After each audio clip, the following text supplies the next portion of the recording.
All right, welcome back, everybody. Thanks for joining us. We are here with Gary of the ODU Monarchists to talk about the game this week. Gary, thanks for joining us. Glad to have you on.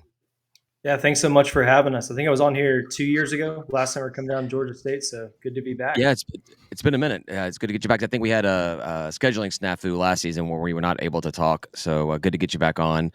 Uh, so we'll just get right into it to save you a little bit of time here and everything. But so 1-4, probably not the way that you guys wanted the season to start off. What were the expectations going into the season, and how have they adjusted based off the first few weeks of the season? Yeah, they were pretty wide ranging coming into this season. I think anywhere from like 6-6 to potentially 9-3. But we also knew we had a really difficult schedule. We were going to be Hmm. tested early on. I think fans have adjusted a little bit, and we're back to that. Can we get to 6 wins? But with the Sun Belt East being what it is, who knows what's going to happen there? 5-3 might win you the Sun Belt East this year. It's true. It's true. It's wild in this division. I was looking at the games you guys played, and outside of the Virginia Tech game, the one win and the three losses were all like one score games.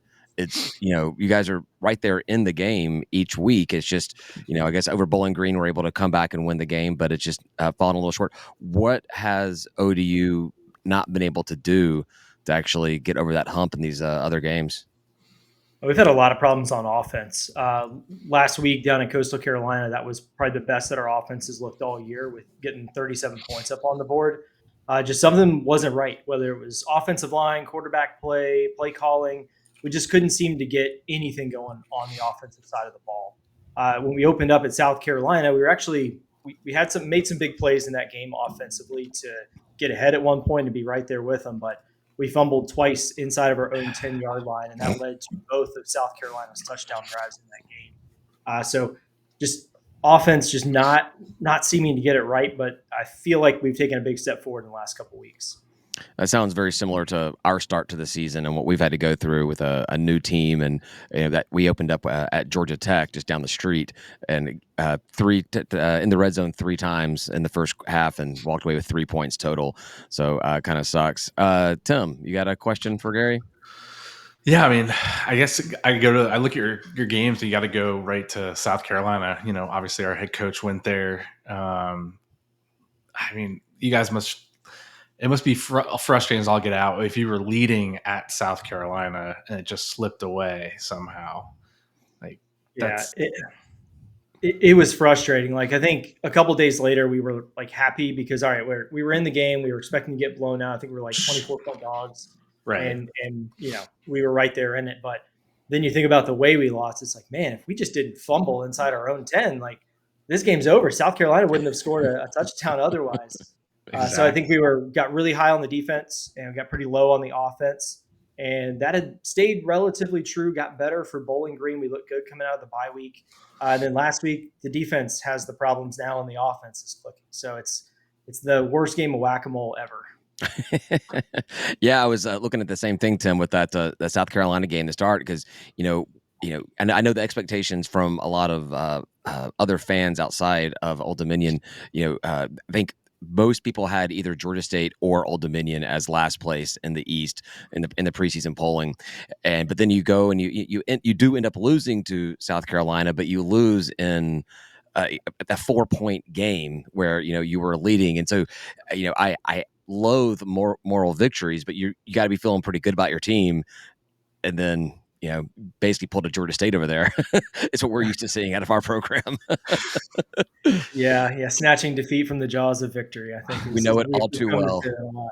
Yeah, Know it but all too we've well. been in so many one-score games. I think going back to last season and so far this year, we've only had 3 games that were not one-possession games, and 2 of them were losses to Virginia Tech. So we've been riding that roller coaster all year, and it's like, all right, well, we're up 10. Well, hold on, what's the biggest lead we've blown in the last year? Oh, it's a lot. We're just gonna hang tight for now. Yeah, you guys got that awesome scheduling with Virginia Tech, several game series and everything, and we finally got 2 games with Georgia Tech down here. Georgia won't sniff us at all. That's and then you won. You beat them at Lane Stadium a couple of times, right? And that's We gonna be a uh great. we Yeah, we beat them the first 2 times we played in Norfolk. So this season was the first time they've beaten us in Norfolk in that series. So Nice. we were hoping to even it up again because I know the ACC wants them to cancel it some kind of bad. But they were definitely more prepared than we were when they came to Norfolk 2 weeks ago. Well, they lost to Vandy, so they were pretty pissed off themselves, not I knowing what mean, Vandy was at the time. yeah, not knowing, and then you all beating Vandy. So congratulations to Georgia State fans on your transitive win over number one. That is Exactly. Yeah, we are better than Georgia. That's the way that works, right? We don't look at anybody else that beat us. We won't pay attention to anybody that beat us, but Just we are one better than degree. Georgia. Yeah, just one yep, just degree. one degree. That's all you need. Yeah. Hey Ryan, you got a question for Gary?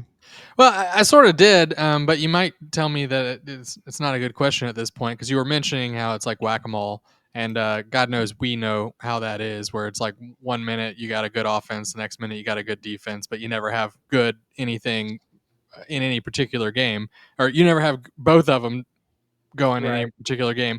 But my question was going to be, what do you guys do well that we should be scared of, and what do you guys do poorly that we should take advantage of? If there is anything like that with the whack-a-mole situation, maybe that's a difficult question. Yeah, well, I think the offensive side of the ball may have figured itself out. We have changed quarterbacks. We have a redshirt freshman, Colton Joseph, who is pretty much going to. I'd be surprised if he's not the starter on Saturday. I'll say that. He actually started the Virginia Tech game, played 2 drives, came out, and one of our true freshmen finished it off, Quinn Hennicle. But then he came on in relief in Bowling Green, led the comeback, led our best offensive effort yet last week against Coastal Carolina. So, I mean, he's going to be the guy moving forward. I think if you're looking to attack something on the offense, the offensive line wasn't a super strong group coming in, but we've now had additional injuries on that offensive line. We've got a walk-on plugged in there. So the O-line is definitely a good place to attack on that side. The defense, really, their struggles have been just with injuries. We saw Jason Henderson for a little bit at South Carolina. We haven't seen him since. EJ Green's another one who's just coming back. And we have a few other guys who've been just nicked up over the last couple of weeks. But we do expect to get some of them back. I think with this defense, they haven't been beaten on the ground too much, but Coastal definitely exposed some coverage issues when they took some deep shots downfield. So I think on the defensive side, take some deep shots early and see how they land. You might be in good shape there. I'm hearing expect a shootout. Maybe. It seems that way, depending on who all we get back on defense. But that would at least be fun to watch. Yeah, our defense, I feel like, seems to give up some points, but it's more of like a bend don't break until they break. And we've seen that. We've seen both. So Yeah, we typically take that approach too. I don't know exactly what happened at Coastal. They have some really good receivers. I don't think anyone was paying attention to, but they were able to blow the top off the secondary a couple times, and they're really the only team we've played that's been able to do that. Like even South Carolina couldn't hit deep shots against us. right on. Defensively in the Coastal game, was it? I mean, were teams playing defense? It's such a high-scoring game, or was it more of just like let's just have a shootout? Whoever scores the most wins. I think Coastal took the shootout approach. A lot of their touchdowns were long touchdown passes. They have a really good running back who just kind of hid behind the line, and everyone collapsed to the wrong side, and he took off for like 60 yards and a touchdown. So I think Coastal took that approach. We were more of like a grinding type offense. Like we were getting 10, 15-yard chunk plays, moving the ball on them pretty easily. What killed us in that game right before halftime, we fumbled again. And it was a scoop and score for Coastal, and that would kind of end up being the difference. We were playing some catch up there in the fourth.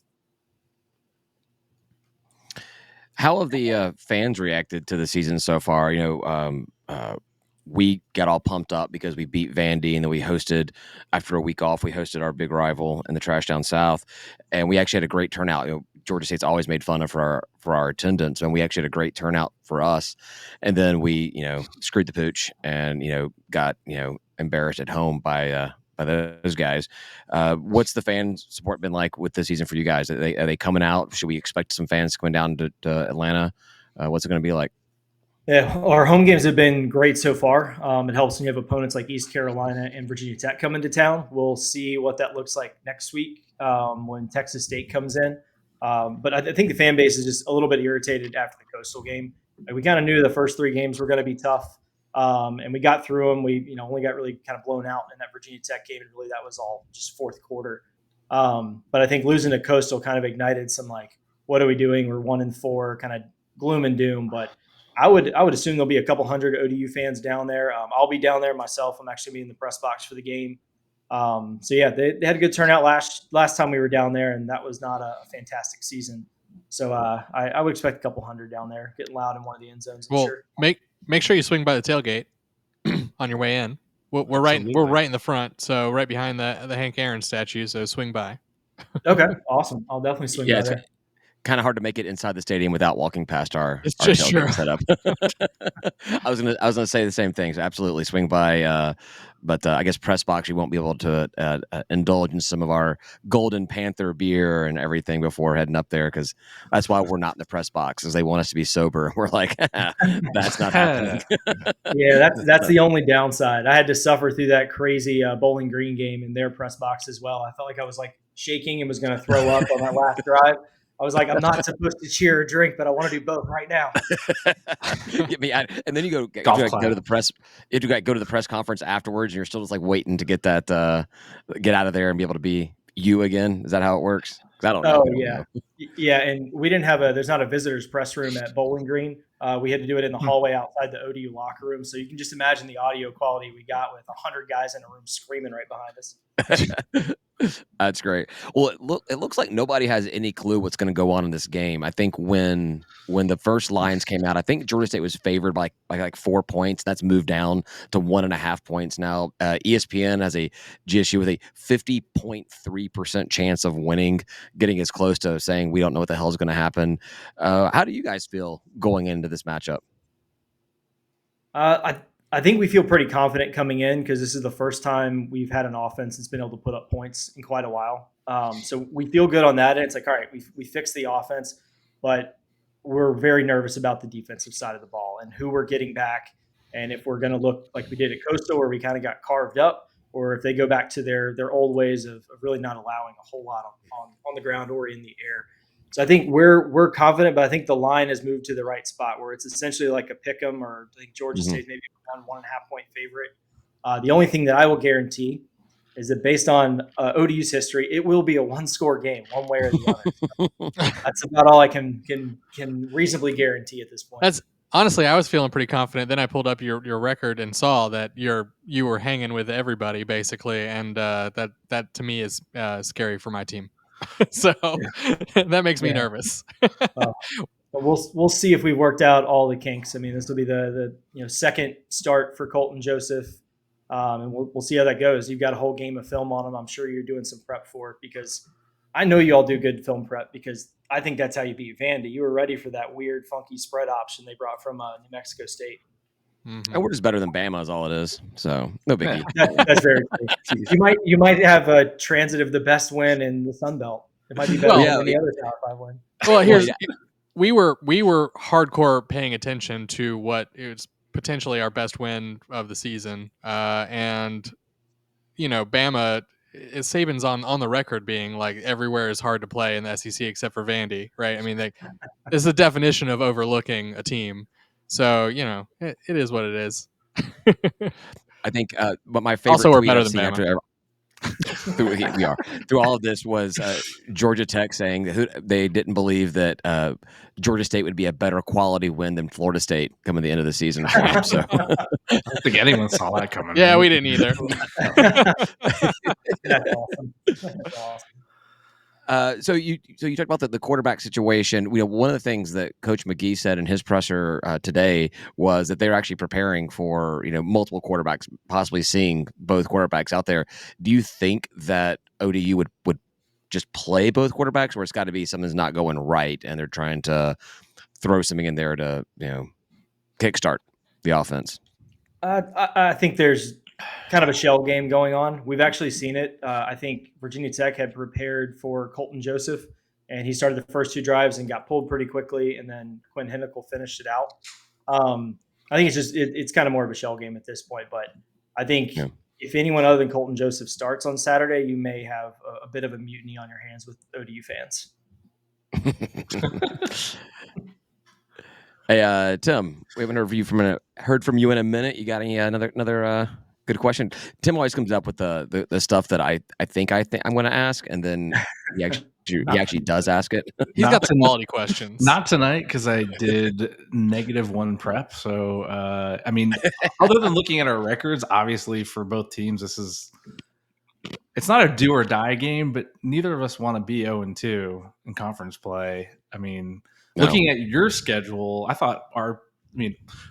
frankly, our schedule sucks, and the Sun Belt does us no favors because we're about to head on the road for 4 straight weeks, right, David? Is that what it is? 4 straight weeks, including 2 short weeks. Yes. Including 2 short weeks. Oh, wow. But you guys, I mean, you got Texas State right after us. Then you got Georgia Southern, App State, James Madison, Marshall. I mean, your schedule's not. That's a tough ending too. I guess the East is just difficult.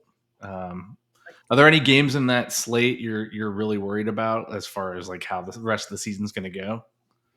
Well, I mean, I'd be lying if I wouldn't say JMU, because that's obviously we feel like we need to beat them this year. They've gotten us the last 2 years. We were right there with them within one possession last year in Harrisonburg with like Need you to their beat them. their quote unquote Conference best. needs you to beat them. Yeah, so we're definitely circling that one. But I mean, Texas State's offense is pretty awesome. Like Yeah. they might have the best offense in the Sun Belt, so that worries me a little bit, especially like you all definitely didn't get any favors of your scheduling with 4 straight on the road with short weeks. We're coming into like Coastal after a bye, you all after a bye. We go home to Texas State, and then Thursday night against Southern. So I don't know. The Sun Belt just doesn't like us for some reason. I don't understand it. We know the feeling, but part of it is just being in this East Division. The East Division is just absolutely brutal, and I feel like I thought that James Madison was not going to transition well to the FBS. I was wrong. I felt like they would have a fall off after losing their coach and stuff, and I've been wrong so far. They're putting up team astronomical points and everything. So yeah, I think everyone has that Jimmy Madison game circled on their schedules. Mhm. But I guess to kind of get back to what Tim was asking, 5 more wins is what you guys need for bowl eligibility. Do you see 5 wins on that schedule? I think if we win Saturday, yes. If we don't win Saturday, no. It's probably it. But then again, 2 years ago, we were 1-6, and we managed to win our last 5 and make a bowl game. We definitely helped you out there. We did a performance you could probably never repeat at the end of that game. I mean, there was some head scratching stuff on that other sideline for that game. I don't know what was going on. Yeah, neither do we. Yeah, so we've done crazy stuff in the past. I think we actually played better a little bit when our back's against the wall. But I agree with you all. Like whoever loses Saturday has a much tougher road to do anything this season. For sure, yeah. Like we hosted UConn last year, and we just took care of business like nobody's concern. And then we were heading up to UConn to play them this year. And again, ESPN has us as UConn as an 80-something% favored chance of winning that game, just 1 year removed from us, taking care of business. So, yeah, I don't know. It's going to be difficult for us to find another 4 wins on the schedule. Well, and we're probably better this year than we were last year. You would think. right. You would think. We'll talk about that. So just to been here almost 20 minutes. I was going to get a couple of not this game related questions in before we let you go. There was all this talk. You guys have Texas State after us, and there was that big thing going on. Everyone thinking that Texas State was going to go Mountain West, testing the waters with American and whatever this new incarnation of the pack is. That got a lot of Sunbelt fans talking about the Sunbelt needs to expand, bring in Western Kentucky, Middle Tennessee State, or this pipe dream of pulling from the American, like an ECU, UAB is a team that we'd love to see. But what is your take, or what are the people in Norfolk thinking about the Sunbelt as it is now, and what the future should be? Is ODU in the right place? What you want to see happen here? Just general thoughts on that area. I love this kind of stuff. So yeah, ODU, and I don't know very many ODU fans that are not very happy in the Sun Belt. Like having teams that are closer, starting to build those kind of relationships and rivalries and things like that. It's regional enough, but not like Mickey Mouse regional, like some of the FCS conferences. So we're definitely happy. We're not looking to move or do anything. We actually hope the Sun Belt just kind of stays how it is. I wouldn't blame Texas State if they went, but they must have gotten a worse offer than some of the other schools did, because I saw people getting $8-9 million a year for TV money in the Mountain West and the Pac-12, which is like insane. So that there must be some sort of deal that Texas State was not offered. I know there was the big polls going around. If Texas State left, would you want Louisiana Tech or Western Kentucky? Right. I said neither, but they're probably the only two options that we would realistically have that would actually add some value to the conference. Yeah, but let's not add in Louisiana, right? I mean, It's true. God, I hope not. I've got a big don't old bet drag on the there. conference down. Yeah, I've got a big old under bet on their season win total. I think it's like under 5. So a couple more losses would be good. Yeah, there's no love lost between me and anything to do with the state of Louisiana. So, yeah, but I do love bourbon a lot, and Western Kentucky is right in bourbon country. So I would be a-okay with a trip up there every so often. So I think that in general, we're kind of on the same boat. I think that a lot of Georgia State fans do have aspirations of being in a different conference, but yeah, I think it was a good idea for Texas State to stay and just kind of keep on going. There's no reason to expand, right? I don't see any. I think if we start expanding right now, we run the risk of the conference just splitting in half, the East and West becoming two separate conferences as a whole, and which I like. It's not the worst idea, but we're on the thing is Georgia State when you guys came in, when you and Marshall and Southern Miss and Jimmy Madison came in, it pushed Georgia State to the absolute tip of the Eastern Division. So now they're talking about if depending on who we added, if Texas State lost or left and we added ECU or some crap like that, bam, that puts us now into a whole different division. I don't want to be playing all those Louisiana, Mississippi. I do want to play Troy, but I don't want to play the South Alabama every single. Yeah, exactly. But anyhow, that's that. Also, one last question. Think one last question to share. New news today about this Rudy project about basically what's been rumored for a long time with the top teams kind of breaking off. What's your take on that whole thing? I feel like that's the direction it's been going since Texas and Oklahoma declared for the SEC. Like there was going to be a power consolidation on behalf of the TV networks to get everything separated out as much as possible. And this is just a group that's actually put together a plan of like how to do it, how to implement it, how to get more money out of it. I mean, it's going to go there. Like I wouldn't be surprised if in 5 years that is the norm. I'm not a fan of that because of what it's going to do to Group of 5. Like it's basically going to relegate a lot of the Group of 5 to FS or FCS, right? Like that's what it seems like. So I would hate to see it. I would hate it to become like a mini NFL. Like I think we're more likely to see like the NCAA just kind of quit with football, or enough of the conferences say we're done, we're doing our own thing. I think that's where it might be headed. But someone figured out a way to make a whole lot of money off of this. So I wonder how much they copyrighted and have it like IP now. I just want to know if Sean Austin's getting any money for being called the Rudy Project, So, all right, guys, do you have any more questions for Gary? We got him here for about 23 minutes already. You guys have more final questions before we let him go and get on his trek down to Atlanta? We need him to get down here, so let him mosey on. What you getting in Saturday? Or are you getting in Friday? I'm getting in Friday, kind of in the middle of the day. So I'll hang out. I'm staying downtown, not too far from the team hotel. So be able to check out downtown Atlanta for not work-related things for a change. Yeah. Well, if you talk to anybody, any of the other fans, let them know that there are quite a bit of stuff around the stadium now, and the barbecue joint will probably be taken over by ODU fans. It seems like they host the away teams every single season or every single week. Their marketing team has been targeting the away team, it feels like. And it's good barbecue. I think it's a good barbecue. It's a little pricey. It is. Okay. But it's a good little setup, and it's a really short walk to the stadium from there. So that is awesome.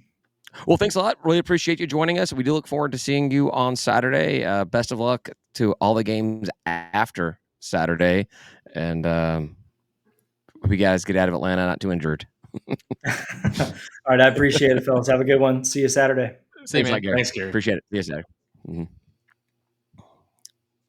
And cool. I'll cut that off and whatever. Thanks a lot, man. That was good. I enjoyed that. Yeah.